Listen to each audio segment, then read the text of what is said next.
So hi guys, so welcome back again to another video.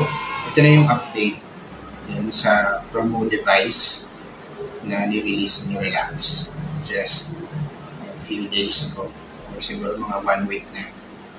So ito na siya guys, gamit ko na rin siya ngayon. Yan. So yung lace and then yung device. So today's video, bigay ko sa inyo yung info regarding dito sa device na to.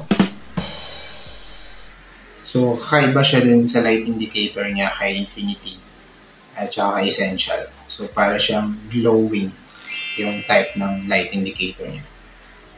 Discuss ko sa inyo yung different light indicators niya. Kasi nagamit ko na siya. Discuss ko sa inyo later on. And, ito yung device. Pakita ko ulit sa inyo. Yan. So, ito yung nakuha ko Las Piñas area.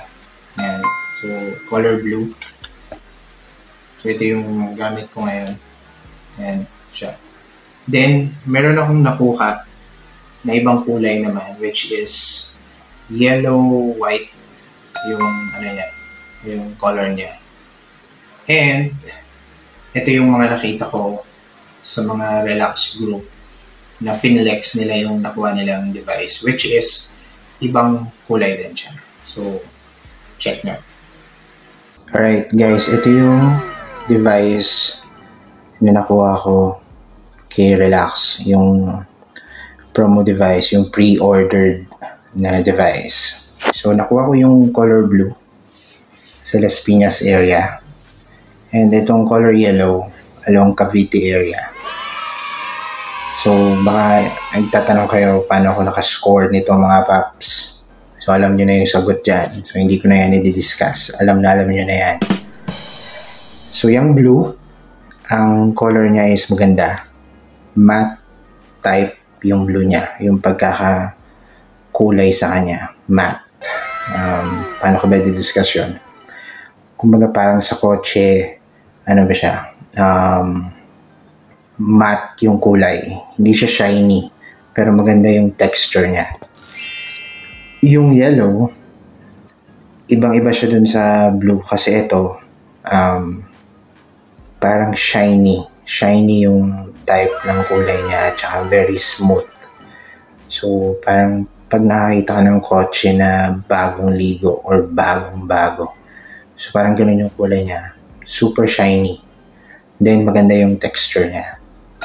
Ayan. Then, ito yung ibang mga kulay na nakita ko sa mga group ni Relax. So, bukod dun sa blue and yellow na pinakita ko sa inyo kanina, may nakita akong black and white. Ayan siya. So, sa akin hindi siya ganun attractive, pero sa tingin ko para siya yung katulad sa yellow yung style niya. So I think very smooth din yan, tsaka shiny. Then ito naman is yung orange. Ayan. So kung makikita nyo dyan sa picture, yan, shiny. So kaparehas lang din siya nung color yellow na kaninang pinakita ko. So yan, orange, then black and white. Ito naman orange and white. Then, ito yung isa na nakita ko na sobrang astig. So, ayan siya. Diba? Color black na may dot or para siyang polka dots. So, astig, diba? So, yan, I'm not sure kung shiny type yung ano niya, yung design niya. Pero sa tingin ko, oo, based dun sa picture. So, yan. Ayan, share ko lang. Nakita ko lang yan sa group pages na pinost nila. So, credit to the owners dun sa mga picture. Sorry, example lang to. Shinare ko lang sa inyo. So, hindi ko sure kung meron pang iba.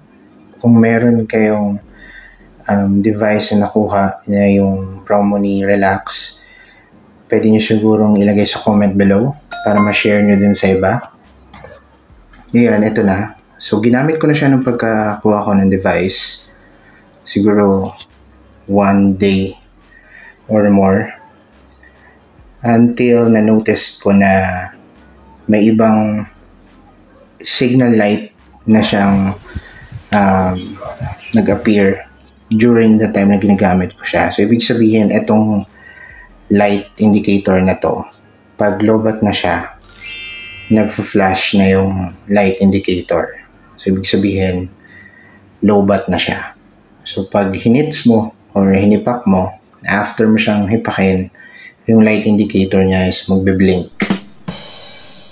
So, ibig sabihin yan, lobat na siya. Kailangan mo na siyang i-charge. Ito na siya. Nung kinabit ko na yung charger, charging time na yan nung binidyohan ko. So, kung mapapansin nyo, yung light indicator, ibang-iba siya kay Infinity.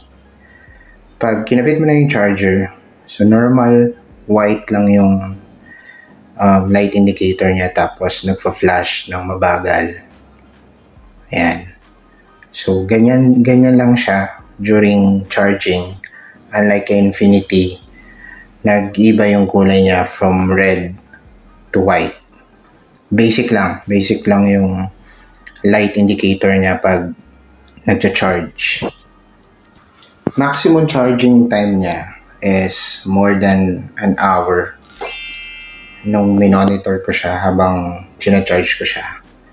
So, hindi siya katulad ni Infinity na 45 minutes to 1 hour. But normally, 45 minutes lang talaga siya. Pero ito, more than 1 hour siya. Yung napansin ko sa kanya during charging time. Then, pag full charge na siya, ito yung na-monitor ko sa kanya pag full charge na. So, observe nyo din sa inyo. So, pag full charge na siya, bigla siyang mag-off. And then, suddenly, bigla siyang magpa-flash ng mabilis 3 beses. And then, mawawala na yung ilaw. So, ibig sabihin nun, full charge na siya. Or kung hindi nyo siya ma-observe after 1 hour, pero sa tingin nyo lumagpas na yung 1 hour, or pagbalik nyo, wala na siyang light, okay na yun, full charge na siya. So, yun lang yung na-notice ko sa kanya pag full charge na siya. Bigla siyang mag-off, then, siguro few seconds, bigla siyang magpa-flash ng 3 beses na mabilis. 1, 2, 3. Then, mag-off na siya. So, I think yun na yun. Full charge na siya. Compare kay Infinity, etong device na to, pag nilagay mo yung pods, mag-snap lang siya. Yung parang kay Infinity na parang yung magnet niya with pods and then dun sa device. So, mag-snap siya paglagay mo ng pods. Pero, hindi siya iilaw. Unlike kay Infinity, pag nag-snap na siya, iilaw siya. Pero ito, mag-snap lang siya. Hindi siya iilaw. Tapos, yung light indicator na yan, pag ni-remove mo yung pods, meron siyang light indicator. Every time na i-remove mo yung pods, mag-signal siya ng parang isang flash ng light indicator. So, parang ibig sabihin nun, ni-remove mo yung pod or wala siyang pod na nakalagay. Pagkakaiba niya is, pag ni-remove mo yung pod, doon lang siya mag-light indicator. Pero pag sinalpak mo, snap lang siya, pero hindi siya iilaw. Binilang ko yung pagka-flash nung light indicator niya. So, 6 na beses yung bilang ko. So, yun yung time na lobat na siya. So, siguro pag hinihits mo siya, na kumbaga lobat na, napansin mo na siya na nag-flash na siya. So, ibig sabihin nun, kailangan mo na siyang i-charge. Kumbaga lobat na siya. So, nung binilang ko siya, 6 na beses siyang nag-flash ng light indicator niya. Charging system pala nito is basic lang. So, USB Type-C charger lang siya.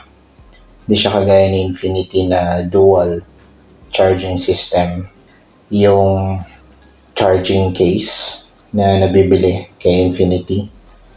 So, I'm not sure kung kasya siya doon, pero kung kasya man siya, hindi lang siya mag-charge, unlike kay Infinity. Yun lang for today, guys. And mag-update na lang ako siguro soon kung ano na yung magiging status niya habang ginagamit ko siya.